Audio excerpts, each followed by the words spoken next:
네. 안녕하세요. 예, 반갑습니다. 자, 가면 갈수록 또 날이 추워지고 있네요. 자, 오늘은 이제 저번 시간에 이어서 여러분 교재로 보시면 79쪽의 제2장 가격이론 부분부터 수업을 진행하도록 하겠습니다.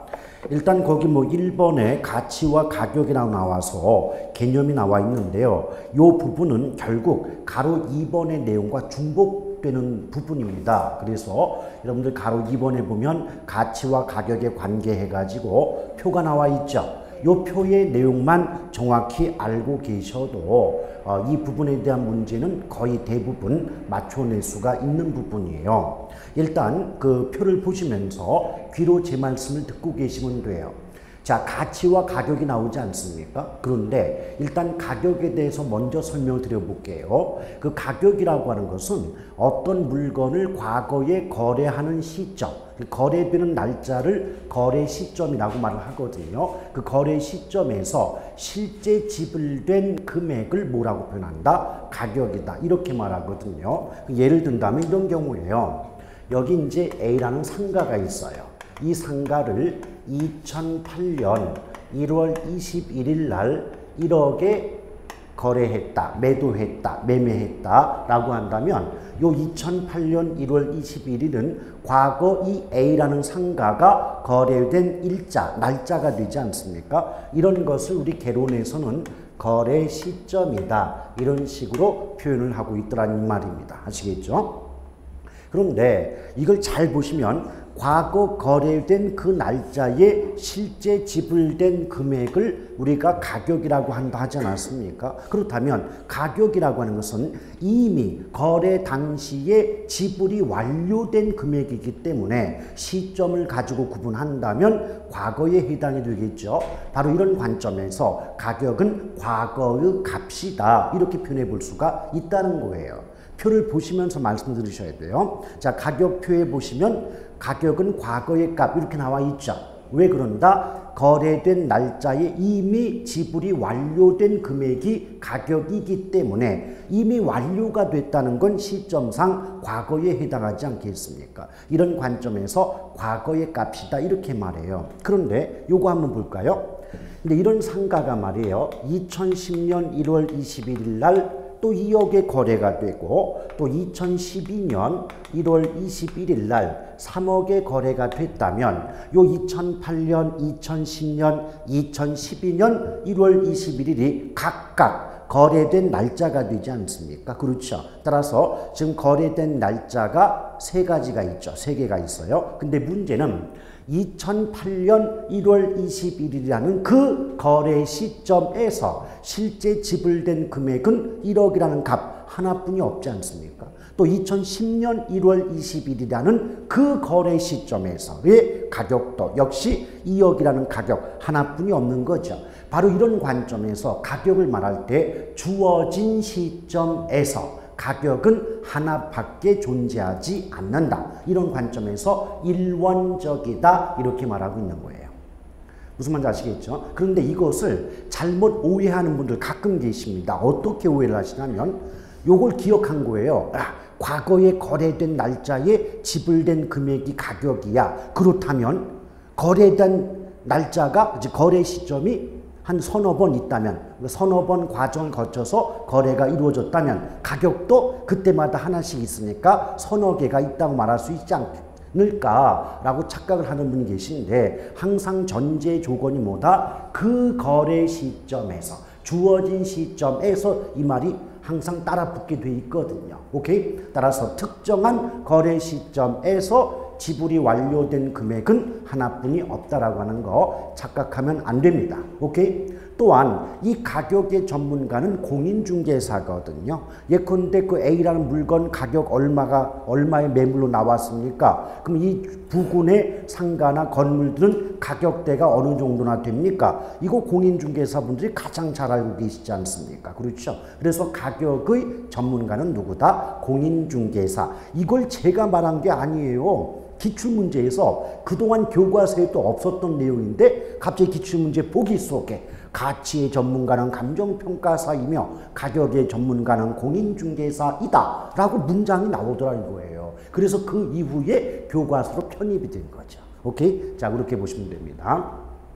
그랬더니 그 다음 회 모의고사 때 이걸 앞뒤를 바꿔내더라 이거의 모의고사 때 가치의 전문가는 공인중개사이며 가격의 전문가는 감정평가사이다. 이 말은 가격과 가치 위치를 바꾼 거 아닙니까? 근데 웃긴 게 뭐냐? 대충 공부하시고 어설프게 뭐 대충 이런 거야 라고 암기만 하신 분들은요. 위치만 살짝 바꿔놓으면 문장 자체는 외웠던 말들은 다 들어가 있거든요. 그러니까 어떻게 돼요? 이게 바뀌었다는 느낌이 안 들고 또 틀리게 되는 거예요. 그 간단한 내용을. 아시겠죠? 자, 이것이 바로 뭐다? 가격이에요.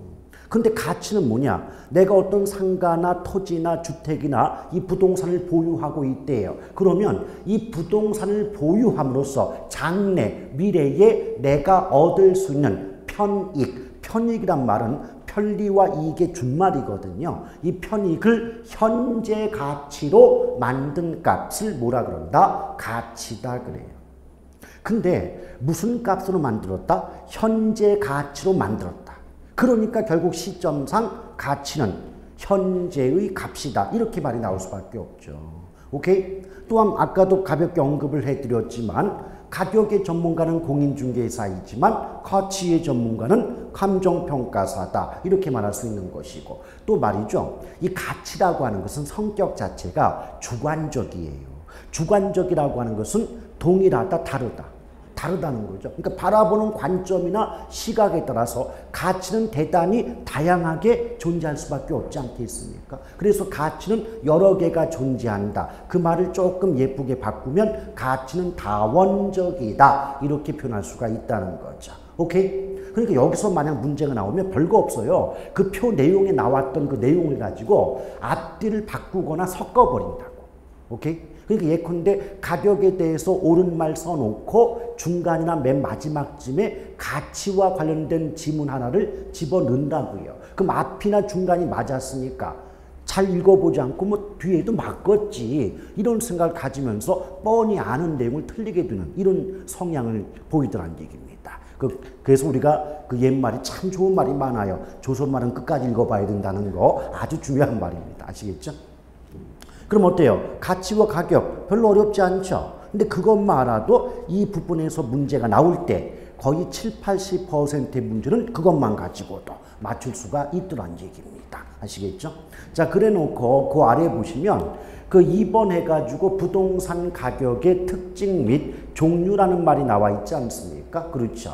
근데 부동산 가격의 특징 보면 이건 뭐 단순 암기사항인데요. 일단 표를 보시면서 한번 설명을 들어보세요. 일단 첫 번째 무슨 말이 나오냐면 부동산 가격은 교환 대가인 가격과 용익 대가인 임료로 구분하여 표시할 수 있다. 이런 식의 표현 나오지 않습니까? 그렇죠? 여러분 왜 그 민법에서도 물권 배울 때 용익 물권이란 게 있고 담보 물권이란 게 있지 않습니까? 근데 용익이란 말을 어떤 뜻이라고 배우셨어요? 사용 수익이잖아요. 그렇죠? 그럼 예컨대 여기 우루사가 토지 소유자예요. 그럼 그 땅은 누구의 소유다? 우루사의 소유다. 근데 우루사가 일정 기간 동안 1년이고 2년이고 웅녀에게 그 땅을 사용하라고 빌려주었다. 그러면 소유한 사람은 우루사이지만 그 땅을 빌려서 직접 그 땅을 사용하고 이익을 얻는 사람은 웅녀가 되지 않습니까? 그 웅녀는 그런 사용 수익의 대가로 토지 소유자에게 지대를 지불해 주겠죠.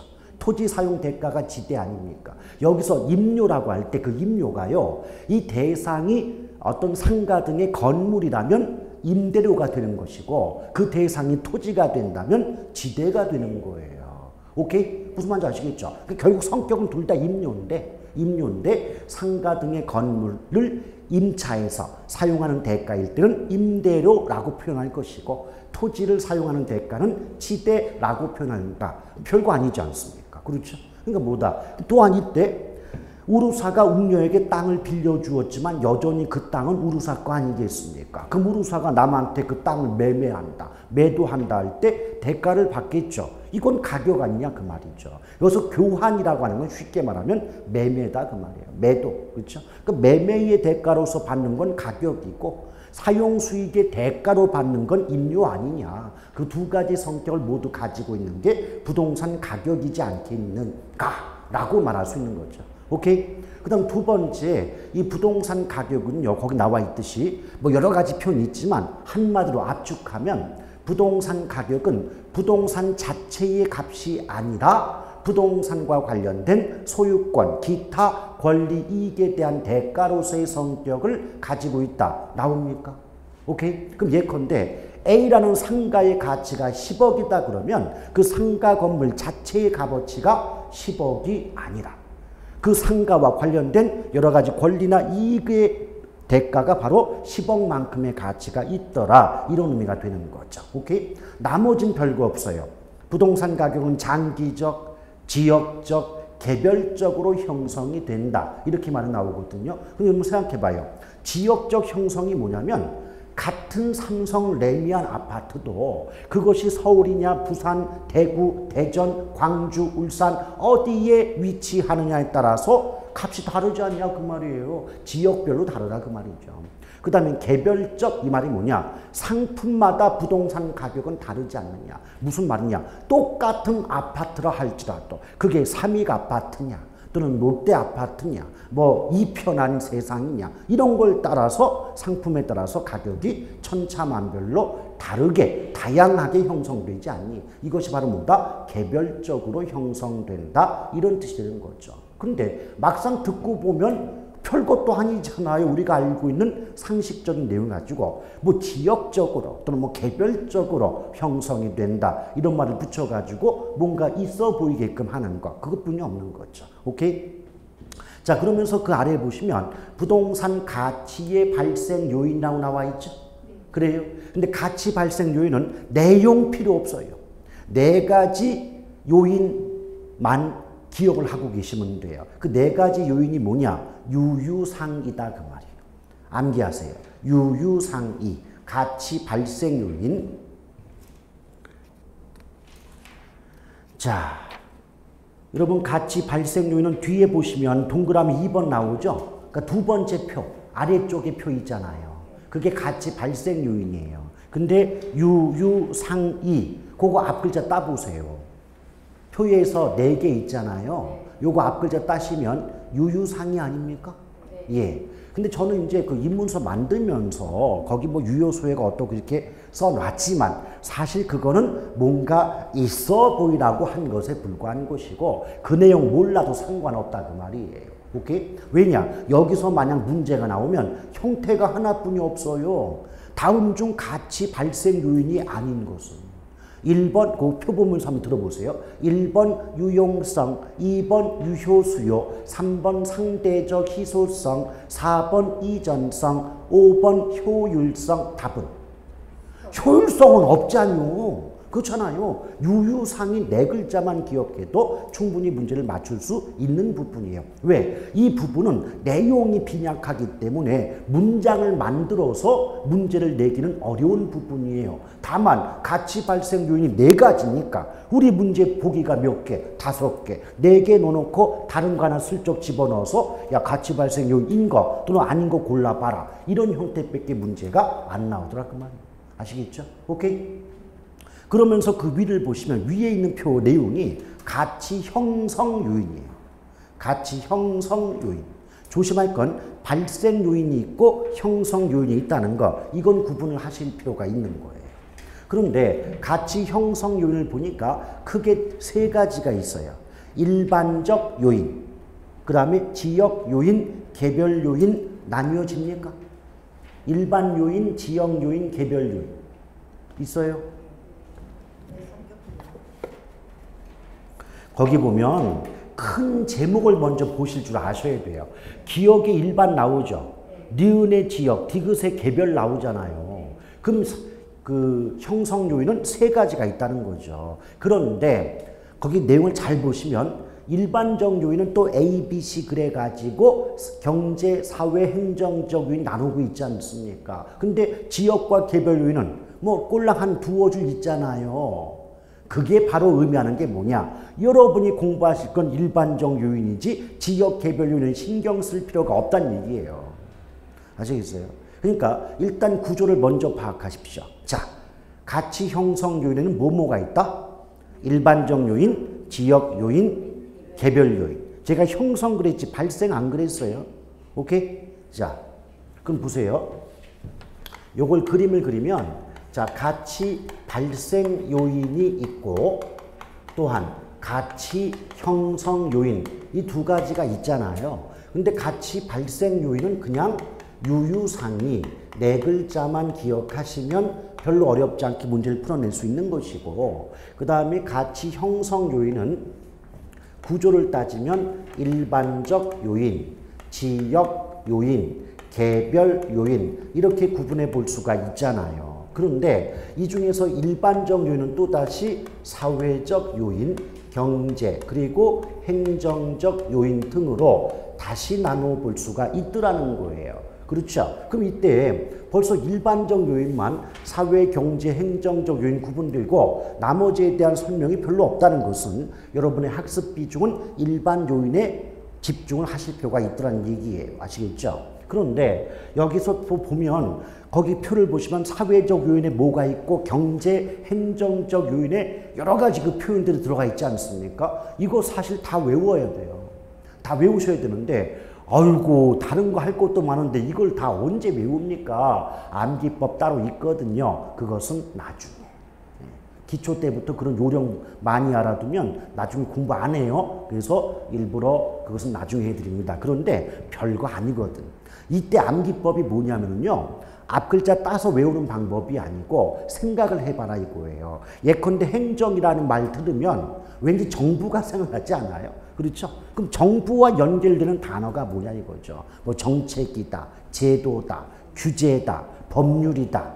그런 단어들은 정부와 연결성이 있지 않아요? 그래요, 안 그래요? 그렇죠? 그럼 그런 말 나오면 행정이다라고 생각하시자 그 말이에요. 아시겠죠? 그걸 어떻게 다 있는 그대로 다 외우고 저도 싫어요 그런 거 아시겠죠? 자, 그래서 보시면 되겠고요. 근데 하나 더 기억할 건 뭐냐면 이런 형성 요인이 일반, 지역, 개별 나눠지잖아요. 그런데 이 가치 형성 요인에 작용하는 특성이 크게 두 가지 정도가 있다는 거죠. 첫 번째는 뭐냐면 상관성이에요. 두 번째는 유동성이 되죠. 근데 상관이란 말은 상호 관련의 준말이거든요. 그러니까 가치 형성 요인은 상호, 즉 일반, 지역, 개별 요인이 상호 작용을 통하여 서로 유기적으로 연관되어 오케이? 가치의 형성에 영향을 미친다 그 말이 돼요. 그래서 이걸 상관성 그러기도 하고 이걸 뒤집어서 뭐 연관성, 관련성, 유관성 뭐 이런 말로도 쓸 수가 있어요. 그런데 관련된다는 말은 결국 뭐예요? 뭔가 관련이 있다는 얘기 아니에요? 그렇죠? 또 관련을 뒤집어 말하면 연관되어 있다. 똑같은 말 아니에요? 또 상관성은 상호 관련되어 있다. 오케이? 그러니까 그런 것들을 따로 외울 필요가 있을까요? 없을까요? 없어요. 가치 형성요인은 세 가지 나눠지죠? 이 세 가지 요인들이 따로따로 부동산 가치에 영향을 주는 게 아니라 서로 어우러져서 서로 영향을 주고받으면서 부동산 가치에 영향을 준다. 이런 관점에서 상호 관련이 있지 않니? 그 다른 말은 연관돼 있지 않니? 관련이 있지 않니? 그럼 상관성이나 유관성이나 연관성이나 관련성이나 같은 말 하는 거 아닙니까? 그래요, 안 그래요? 뭐 그런 거를 다른 건 줄 알고 다 외우고 있냐 그 말이죠. 전혀 쓰잘데없는 것들이에요. 그 다음에 유동이라고 하는 건 뭐냐면 유동성이라는 말은 뭔가 바뀐다는 거예요. 따라서 이 말을 바꾸면 변동성 해도 되잖아요. 바뀐다는 겁니다. 그렇죠? 또는 가변성이라고 해도 상관이 없지 않겠습니까? 그렇죠? 그래서 가변적이란 말은 뭔가 바뀔 수 있다는 의미가 되니까 그래서 변동성이다, 가변성이다, 유동성이다 역시 전부 같은 말이겠죠. 오케이? 그런데 제가 이런 말을 왜 드리고 있느냐? 참 이게 공부하시는 분들 가끔 살펴보다 보면 어느 때는 참 답답할 때가 있어. 어떤 게 답답하냐면 유동성이라고 해드렸단 말이에요. 그것만 외우는 거야.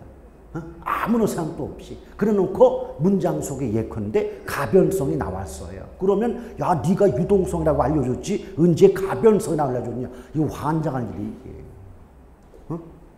분명 유동성이라는 말을 설명할 때도 그것만 할 때도 말 뜻은 알려드렸을 거 아닙니까? 뭔가 바뀔 수 있다는 게 유동성입니다. 그럼 바뀐다는 말이 나오면 아 이거 가변도 바뀐다는 뜻이니까 뭐 연결될 수 있겠지. 이 정도의 응용력은 우리가 인간적으로 좀 있어야 되지 않는가 호소합니다. 간곡히 부탁을 드립니다.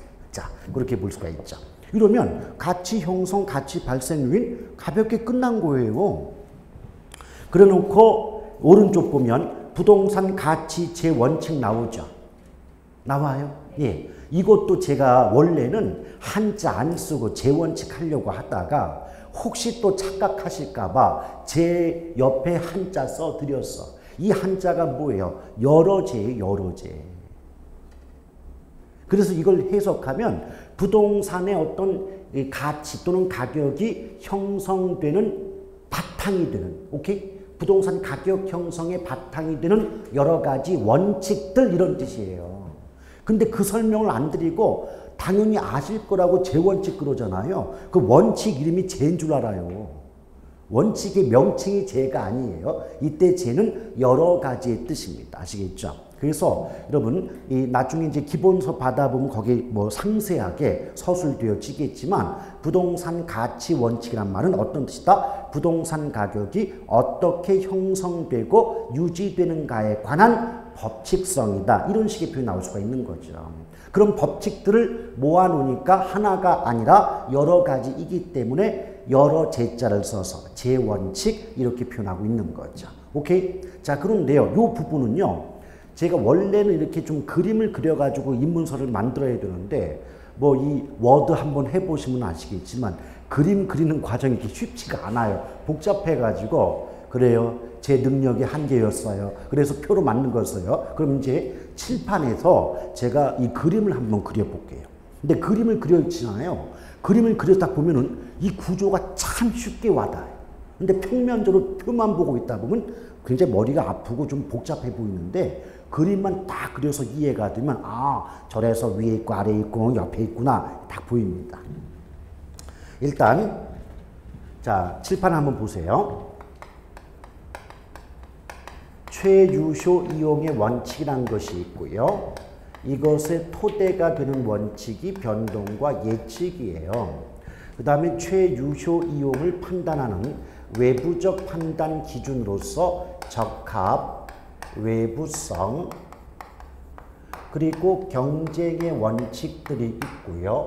또 이 경쟁의 원칙은 대체 및 수요 공급의 원칙과 대단히 밀접한 관련을 맺고 있더라는 거예요. 이때 또 내부적 판단 기준이 되는 원칙으로서 기여, 균형, 수익 배분, 그리고 수익 체증 체감의 원칙.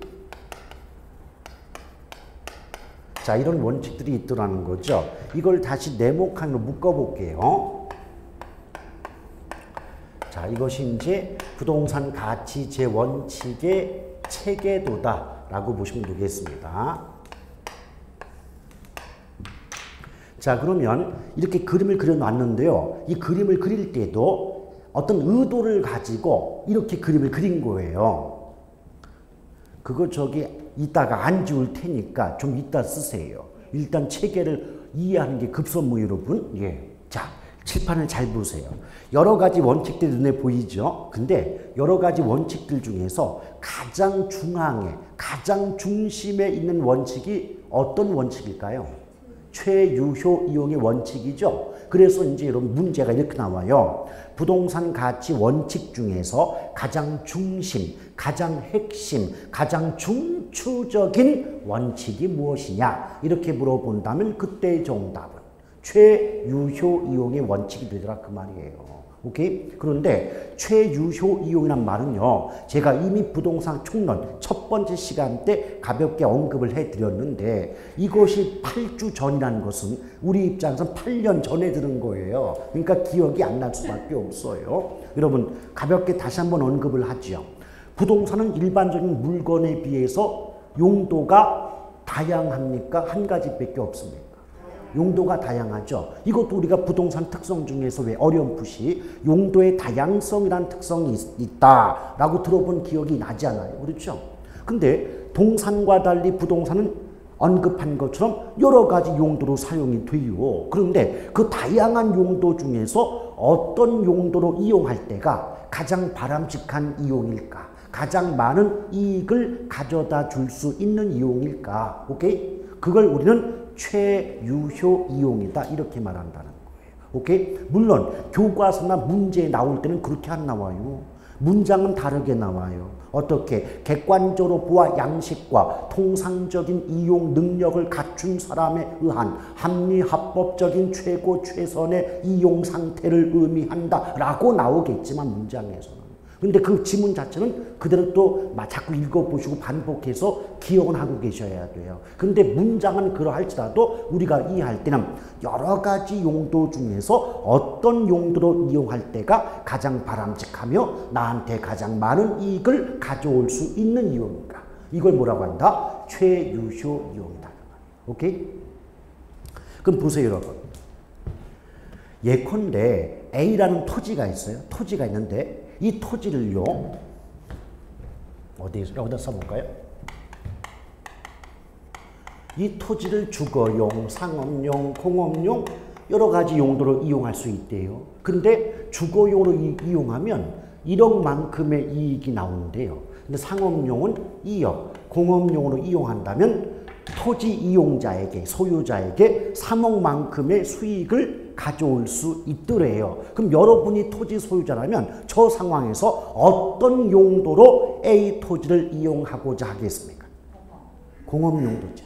오케이? 저걸 우리는 최유효 이용 그런단 말이에요. 별거 아니지 않습니까? 오케이? 그럼 봐봐요. 가장 중심이며 가장 핵심이 되는 원칙이 뭐다? 최유효 이용 원칙이죠. 그럼 이런 말 가능합니까? 가장 중심이 최유효 이용이라면 나머지 원칙들은 최유효 이용의 원칙과 직접 또는 간접적인 관련을 맺고 있다. 이런 식의 표현 가능할 수 있겠습니까? 그렇잖아요. 그런데 여기서 또 주의할 게 뭐냐? 직접 또는 간접 관련 그랬잖아요. 오케이? 칠판 보세요. 거의 대부분의 원칙이 네모칸으로 묶여있는 거 보이죠? 절 보지 마세요. 철저하게 칠판을 보세요. 대부분의 원칙들이 네모칸 묶여있죠. 근데 딱 보아도 몇 개만 네모칸이 없어요. 네모칸 없는 게 뭐가 있을까요? 3개, 4개라뇨. 네모칸 없는 거. 없는 거. 없는 게 2개지 뭐해서 4개예요?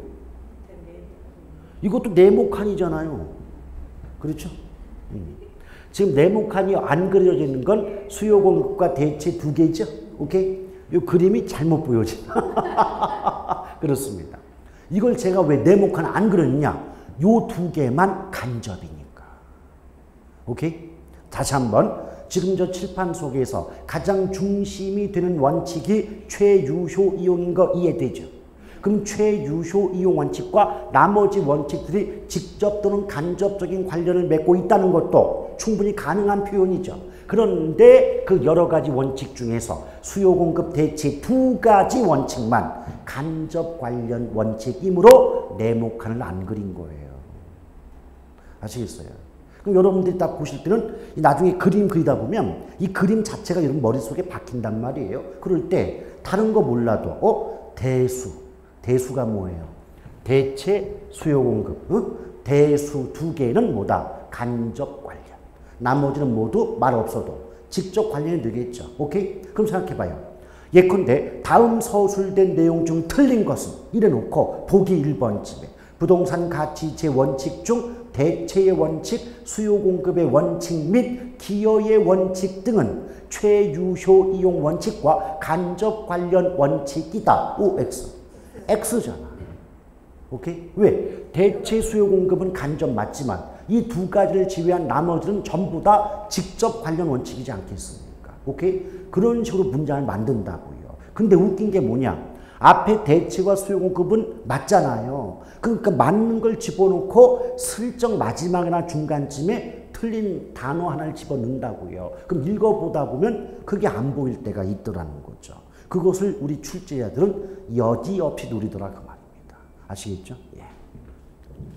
자, 그 다음에 여러분 이제 족보 한번 따져볼래요? 이때 최유효 이용 원칙을 나라고 보자는 거예요. 나. 그럼 학렬상 요 위쪽은 나보다 높은 분들이죠. 그렇죠? 나보다 높은 분들이니까 뭐 아주 상식적으로 삼촌뻘이에요. 삼촌뻘. 왜? 거기 뭐 큰아버지 작은아버지 계시지 않겠습니까? 그렇죠? 그럼 뭐 여기는 뭐로 보자? 삼촌이라고 보자. 그럼 얘네들은 나보다 아래쪽이죠. 그럼 조카뻘 아닙니까? 그렇죠? 그럼 삼촌뻘 조카뻘이에요. 그런데 바로 내 옆에 있는 애기들은 형제 자매 아닙니까? 그렇죠? 자, 삼촌, 조카, 형제, 자매예요. 그럼 상식적으로, 일반적으로는 삼촌이나 조카와 아무리 친하더라도 형제, 자매와 더 친밀할 수밖에 없지 않겠습니까? 그래요? 오케이? 그럼 제가 이걸 왜 했을까요? 이유가 다 있는 거죠. 삼촌, 조카, 형제, 자매, 누구 입장에서? 최유효 이용 입장에서. 그럼 이런 말 가능합니까? 들어보시죠. 최유효 이용의 원칙과 가장 밀접한 관련이 있는 원칙은 변동 및 예측의 원칙이다. 말 돼요? 왜? 삼촌 조카보다는 형제 자매가 가까우니까. 오케이? 이거 그림 그냥 그리는 거 아니에요. 다 어떠한 그 목적의식을 가지고 그림을 그리고 있어요.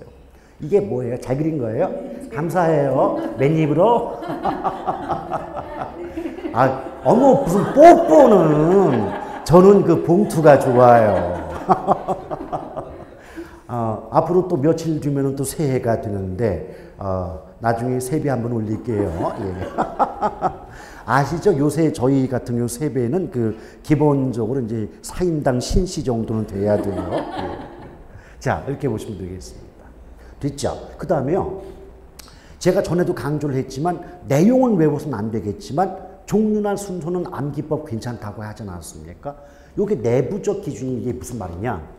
자, 어떤 부동산이 있어. 이 부동산이 지금 현재 최유효 이용 상태에 있는지 아닌지를 판단할 수 있는 내부적인 판단에 기준되는 원칙이 이 네 가지 원칙이 있다는 얘기예요. 근데 문장들이 길잖아요. 이 기니까 이걸 쉽게 외울 수가 없더라고. 그러니까 결국 앞글자 한번 따보자 이거예요. 자, 앞글자 따보시면 이렇게 외울 수 있죠. 오케이? 그래서 내부적 판단 기준되는 원칙은 기준 수수 네 가지다 그 말. 오케이? 그런데 자, 여러분 주목해봐요. 이럴 때 기준 수수 외웠잖아요. 단번에 틀리게 만들 수 있어. 한번 볼까요? 자, 한번 요거 칠판 보시면서 제가 내는 문제 한번 맞춰봐요. 뭐 맞출 수는 있죠. 금방 보니까. 다음 중, 자, 최유효 이용 상태를 판단하는 내부적 기준 원칙이 아닌 걸 고르시오. 1번 기여, 2번 균형, 3번 수익 배분, 4번 수익 체증 체감, 5번 수요 공급의 원칙.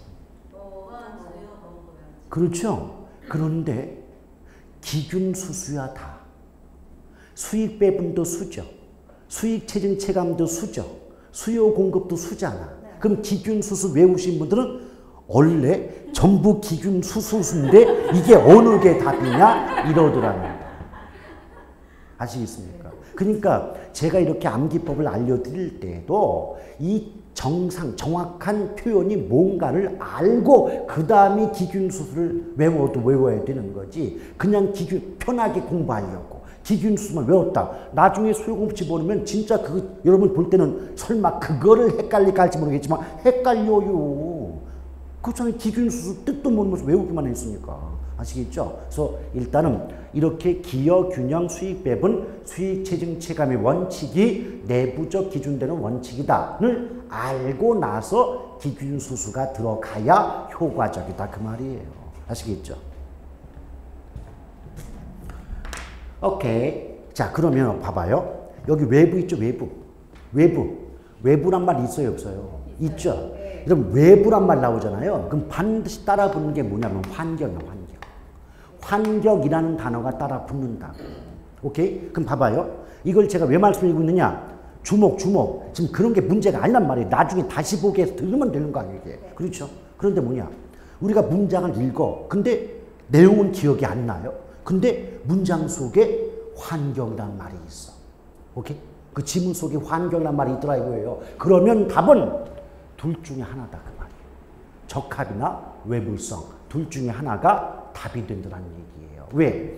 외부적 판단 기준에 적합, 외부성, 경쟁 세 가지가 있지만 우리 시험에 나오는 건 적합 아니면 외부성이 나오지 경쟁의 원칙은 거의 나오지 않더라 그 말이에요. 오케이? 그러니까 환경이란 말 나오면 그게 곧 뭘 얘기한다? 외부를 의미한다. 그러면 정답은 적합 아니면 외부성. 우리 지금 내용은 아무것도 안 하고 있지 않습니까? 내용은 모르지만 구조만 알아도 웬만한 문제는 다 풀어요. 적합이나 외부성 둘 중에 하나가 답이 될 수가 있는 거죠. 오케이? 이해하시겠어요? 자, 그러면 하나씩 가볍게 한번 설명을 드려볼게요. 요 변동부터. 여러분, 변동한다는 건 말 그대로 무엇이 변한다는 뜻 아니에요? 무엇이 변한다는 거죠? 무엇이 변한, 이게 또 재미가 있어. 자, 봐요. 우리 아까 앞서서 부동산 가치 형성 요인은 특성이 상관성과 유동성이 있다 그랬죠. 근데 유동성 자체가 가치 형성 요인은 끊임없이 변동한다는 가변성 또는 변동성을 의미한다 했지요. 오케이? 그럼 상식적으로도 부동산 가치 형성의 바탕이 되는 요인, 원인들이 계속해서 변동한다면 결과적으로 부동산 가격 또는 가치도 끊임없이 변동할 수밖에는 없지 않겠습니까? 그게 변동의 원칙이에요. 오케이? 그러니까 앞에 거 모르고 뒤 걸 외운다? 이게 말이 되냐고. 오케이? 그래서 개론 공부는요. 정말 계단이에요, 계단. 총론 모르고 경제론 어떻게 할 것이며 경제론 모르는데 시간을 어떻게 할 것이냐. 그러니까 뚝뚝뚝 차근차근 밟아 올라가야지. 저는 총론은 싫은데 투자는 할 만해요. 이런 분들은 난 이해를 못 하겠어요. 그건 그 외운 거예요, 그거 외운 거야. 아니면 본인이 산술 좀 잘하는 분들은 그래도 말로 하는 것보다 계산이 좀 쉬운 분들 계셔요. 근데 그런 것은 그 부분에 대해서만 잘하는 거지 전체적인 체계를 잡지 못하고 있는 거예요. 오케이? 그럼 이제 예쁘게 포장해 볼게요. 그럼 변동의 원칙 이렇게 말할 수 있겠죠? 부동산 가치 형성 요인이 끊임없이 변동함에 따라 부동산 가치 또는 가격 역시 지속적으로 변동한다는 원칙을 의미한다. 그게 변동의 원칙 아니겠어요? 말은 더럽게 길어졌지만 결국 바뀐다 이 말 아니에요. 그렇죠? 근데 여기서 뭐가 나오냐면 봐봐요. 저 보세요. 자. 지금 이 순간에도 부동산 가격 또는 가치는 계속해서 움직이고 있겠죠. 변화하고 있겠죠. 오케이? 그런데 그 움직이고 계속 변동하는 부동산을 따라다니면서 지금은 얼마예요? 지금은 얼마예요? 이렇게 평가할 수는 없는 건 아니야 그 말이죠. 오케이? 그렇다면 우리는 어떻게 부동산의 가치 평가할 수밖에 없다. 일정한 그 가치 평가의 기준이 되는 날짜를 정해놓고 요 시점에서는 이 물건의 값어치가 얼마이다라고 평가할 수밖에 없지 않겠습니까? 그래요? 그처럼 감정평가의 기준이 되는 날짜를 기준 시점이라고 말합니다. 오케이? 따라서 어떻게 말이 나오냐면 기준 시점 확정의 근거가 되는 원칙 이렇게 물어본다면 변동의 원칙이 답이다. 오케이? 여러분 하나씩 따져봐요. 변동한다는 쉽게 말하면 부동산 가치 또는 가격이 끊임없이 변한다는 뜻이죠. 오케이? 근데 그것을 따라다니면서 평가할 수는 없다는 거 이해되죠? 그러면 일정한 기준점을 정해놓고 그 기준점에서 이 부동산 가치 얼마다라고 평가할 수밖에 없지 않느냐. 그런데 그때 그 대상 부동산, 그 특정한 물건의 가치를 평가하고자 하는 그 날짜, 일자를 기준 시점이라 한다. 만약에 부동산 가격의 변화가 없다면 2008년에도 1억이고 12년에도 1억이고 20년에도 1억이라면 굳이 시점을 정해놓고 요 날짜에서 이 물건 가치 얼마다 라고 할 필요가 없는 거 아니에요. 오케이? 그래서 뭐다? 왜 기준이 되는 날짜, 감정평가의 기준이 되는 날짜, 네 글자로 기준 시점을 정할 수밖에 없니? 부동산 가치는 계속 변하니까. 오케이? 그래서 조금 전에 말씀드린 것처럼 시점, 기준 시점을 확정해야 되는 근거가 되는 원칙 이렇게 물어보면 변동의 원칙이 답이더라 그 말이에요. 오케이? 그래서 왜를 알잖아요. 왜 이런 말이 나올 수밖에 없는가? 왜를 알면 외울 게 없어. 외울 게 없는데 왜를 모르니까 계속 외우신다고. 그러다가 외우는 게 머릿속에서 충돌하고 섞여져요. 그러면 이게 변동의 원칙이었나, 예측의 원칙이었나, 기여의 원칙이었나, 이게 머릿속에서 왔다 갔다 하는 거. 그러니까 나중에 말씀드리면 다라는 들어요. 근데 막상 문제 풀려고 그러면 아이고 이것도 답인 것 같고 저것도 답인 것 같다 그러. 응? 근데 왜 그러냐? 내용을 외워서 그래. 왜 이런 말이 나올 수밖에 없는가? 이걸 곰곰이 따져봐야 된다 그 말이에요. 오케이? 자, 그 다음에 여러분 예측의 원칙이 있잖아요. 얘는 더 간단해. 얘는 포인트가 뭔지 알아요? 얘예요, 얘. 얘라는 말이 포인트. 근데 얘라는 말이 한자로는 뭐다? 미리 얘다. 그럼 미리 얘. 오케이? 여러분 생각해 보십시오. 오늘 날씨를 말할 때 예보라고 안 하지 않습니까? 내일 날씨, 뭐 앞으로 며칠 후의 날씨를 얘기해 줄 때 예보라는 말을 쓰죠. 따라서 얘라는 말은 시점을 따지면 과거, 현재, 미래 중에 어느 시점일까요? 미래. 오케이? 왜 그게 포인트냐? 얘라는 말 자체가 미래의 의미를 담고 있잖아요. 그렇죠? 그런데 문장 속에 과거, 현재만 나왔대. 미래라는 단어가 없더래. 그러면 그 문장 자체가 성립조차 안 될 거 아닙니까? 그래요? 아니, 미래를 뜻하는 예를 써놓고 문장 속에 미래란 말이 없으면 문장 자체가 성립되는 거 아니지 않습니까? 이해하시겠어요? 그래서 이걸 원래대로 말하려면 부동산의 가치 또는 가격은 과거 및 현재뿐 아니라 장래, 미래의 이용 상태까지 고려하여 결정된다는 원칙이 예측의 원칙이에요. 오케이? 그래서 이게 나중에 해도 안 될 때 그 마지막에 제가 알려드리는 게 뭐냐? 예측 나와요? 네. 그 문장 속에 미래 있어요? 없는데요? 답이에요. 오케이? 그게 문제 푼 요령이에요. 예측이란 말이 나왔을 때 문장 속에 미래 또는 장래란 말이 없다. 무조건 틀리는 거예요. 아시겠어요? 그런 걸 가지고 나중에는 문제를 풀어내는 거죠. 그러나 아는 건 아니죠. 아시겠어요? 그래서 왜 어디에 포인트가 있다? 얘는 한자로 뭐다? 미리. 미래는 시점상 어디다? 장래. 오케이? 그래서 장래의 이용 상태까지 고려하여 부동산 가치 또는 가격이 결정된다는 원칙. 이것이 바로 뭐다? 예측의 원칙이다. 이해하시겠죠? 예. 그러면 우리 단적으로 말이에요. 여기 물건이 두 개가 있다네. 여기 A라는 건물이 있고 B라는 건물이 있어요. 근데 얘네 둘 다 상업 용도의 건물이고요. 둘 다 10층이고요. 입지 조건도 동일하대요. 이웃한 건물이다 이거예요. 오케이? 다 똑같은데 현재 시점에서 A는 공실이 뭔지 아시죠? 이제? 임대가 안 되고 그런 거. 이게 20%.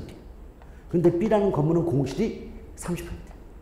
그러면 뭐 다른 조건은 모두 같은데 공실의 조건만 A가 B보다 공실률이 적죠. 그 말은 임대 수익이 그만큼 많다는 얘기 아니에요. 그러면 현재 시점까지만 본다면 A와 B 건물의 가치를 평가할 때 어느 건물의 가치가 보다 높게 평가될 수 있겠습니까? A겠죠. 그런데 원래 경우에 따라서는 B 건물의 가치가 훨씬 높다고 평가되는 경우도 있더라 이 말이요. 그럼 우리는 이해가 안 가는 거죠. 이상하다. 얘가 공실이 더 적은데 왜 B 건물의 가치가 높게 평가되지? 그 속에는 어떤 시점이 포함되어 있다. 장래, 미래.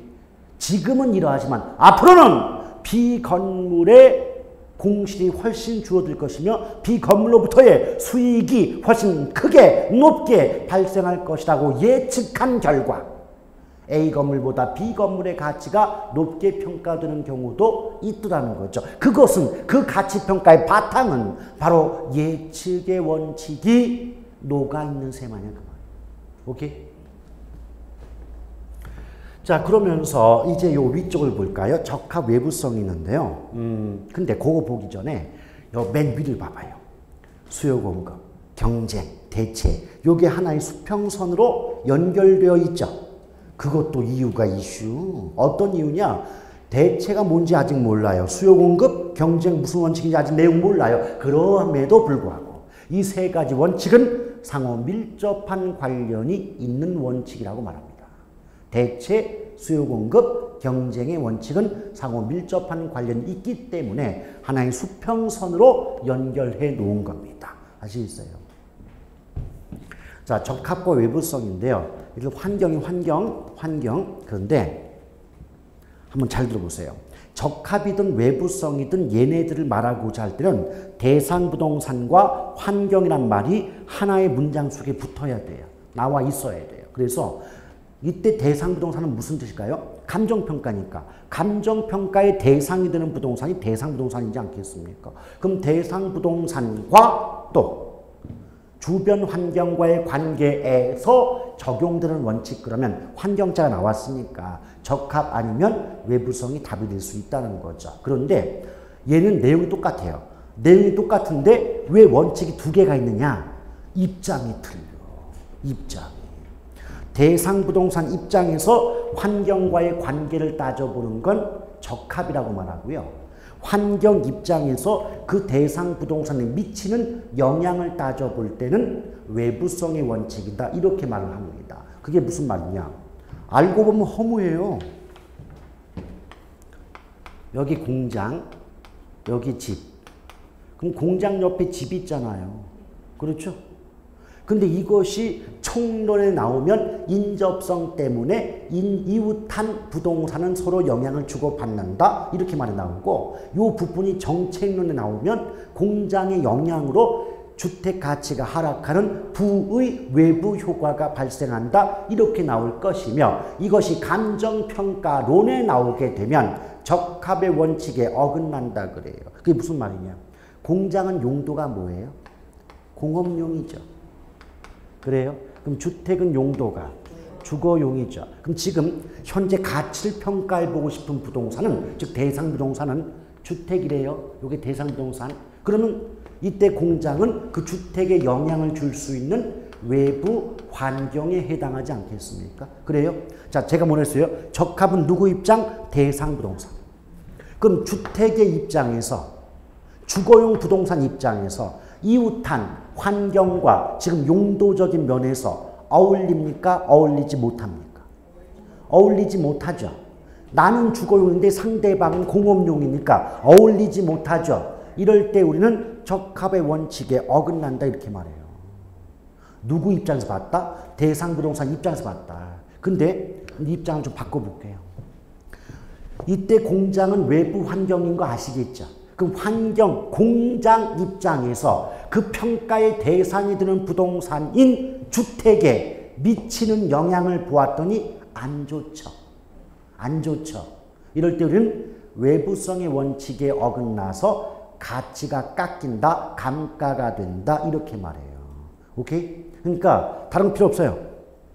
입장만 바꾸자. 대상부동산 입장에서 환경과의 관계를 따지면 적합이고, 환경 입장에서 대상부동산에 미치는 영향을 따지면 뭐다? 외부성이다. 아시겠어요? 오케이? 그러니까 나중에 가면 문장만 봐도 느낌이 와요. 뭐냐? 대상부동산이 주어가 돼. 대상부동산이 그래 버리면 주어가 대상부동산이잖아요. 그럼 누구 입장이 되는 거예요? 대상부동산 입장이 되는 거잖아요. 그럼 그만 봐도 얘는 적합이네. 이게 나와요. 그 다음에 환경이 이렇게 나오면 주어가 누구예요? 환경이 주어잖아요. 그럼 환경 입장에서 본 거죠? 그럼 외부성이 나와야 되는 거예요. 이런 것들은 전부 제가 또다시 나중에 7, 8월쯤 문제풀이 들어갈 때 요 말, 요런 식의 표현 나오면 뭐가 답이에요? 무슨 말 나와야 돼요? 다 알려드려요. 근데 지금 맛보기로 해드리고 있는 거예요. 오케이? 자, 그렇게 보실 것. 그 다음에 수요 공급의 원칙은 뭐냐면 간단해요. 여러분, 경제론 배웠지만 어떤 물건의 가격은 그 물건의 수요와 공급에 의해서 시장에서 결정되는 거 아니에요? 맞잖아요. 수요 공급에 의해서 물건 가격 결정되잖아요. 그게 경제 법칙 아닙니까? 그렇죠? 똑같아요. 일반적인 물건 가격도 수요 공급에 의해 결정되는 것처럼 부동산의 가격 역시도 그 부동산의 수요와 공급에 의해 결정되는 것 아니겠니? 라는 원칙이 뭐다? 수요 공급의 원칙이에요. 그 다음에 그 경쟁은 나중에 보시면 되겠고, 대체 원칙이 뭐냐? 대체 원칙은요, 옛말에 그 이왕이면 다홍치마란 말이 있지 않습니까? 그거예요. 이게 무슨 말이냐? 여러분, 효용이란 말 들어봤잖아요. 효용은 어떤 뜻이에요? 응? 효용이 효력의 인용입니까? 이거 민법 아닙니다. 아이고, 또 많이 배우셨네. 효용은 우리 개론에서 어떤 거? 응. 그건 대체 원칙이고, 제가 여쭤보는 효용. 효용이 뭐냐? 소비자의 만족도. 그러니까 소비자가 어떤 물건을 사용하면서 느끼는 만족감의 정도를 효용이라 그래요. 오케이? 그래서 효용이 높다. 그 말은 내가 이 물건 정말 잘 샀다. 야, 이게 효용이 높은 거예요. 근데 이제 집에 와가지고 사고 나서 집에 왔는데 포장 뜯었어요. 내가 눈이 뼈지. 내가 이거 왜 샀을까? 이럴 때 우리는 효용이 낮다. 이렇게 말합니다. 오케이? 지금 현재 바깥 분에 대한 효용은 높습니까? 낮습니까? 높습니까? 예. 왠지 약간의 주저함이 묻어 있어요. 자, 이런 경우입니다. 효용. 근데 봐봐요. 효용이 같다. 그 말은 A와 B라는 물건을 사용할 때 만족의 정도가 같을 거 아니에요? 그럼 효용이 같을 때는 값이 싼 거, 비싼 거? 싼 거 선택하겠죠. 어차피 만족 같으니까. 근데 뒤집어서 가격이 같다면 효용이 높은 거, 낮은 거? 높은 거 선택하겠죠. 그 이왕이면 다홍치마 아닙니까? 그게 대체의 원칙이라니까요. 아시겠죠? 오케이? 그럼 게임 끝나요. 그 다음에 기여, 균형, 수익, 배분, 수익, 진행 원칙이 있는데 이런 것들은 오히려 이런 부분들은 내용 설명이 좀 비교적 간단한데 요 내부적 기준되는 원칙들은 설명이 조금 복잡해지고 내용이 많아집니다. 그래서 요 내부적 기준 원칙에 대한 설명은 아예 그 본 수업 들어가서 그 수업이 진행될 수 있도록 하겠습니다. 아시겠죠? 예. 일단 지금은 요 체계도만 익혀놓고 어떤 말 나오면 뭐가 답이다. 이 정도만 알으셔도 기초적인 학습 단계에서는 대단히 높은 성취도를 보일 수가 있는 거죠. 됐습니까? 자, 이렇게 보시고요. 그러니까 여기까지 보면 감정평가 총론이 끝나는 거예요. 제가 전에도 언급을 했죠. 감평론은 총론과 강론 나뉘어지는데 총론에서 3문제, 강론 3문제. 근데 총론 3문제는 열심히 수업받고 공부하면 다 맞출 수 있다 그랬잖아요. 요것도 지금 나중에 본 수업 들어가면 여러 가지 그림도 그려보고 그 다음에 어떤 살을 더 붙일 수 있겠지만 구조는 그대로 동일합니다. 그래서 지금 요 체계들을 자꾸 그려보시면서 구조만 파악하더라도 가치 원칙과 관련된 문제 중에 절반 정도는 체계도만 가지고도 맞출 수가 있어요. 아시겠습니까? 자, 잠깐 쉬었다 가죠. 네.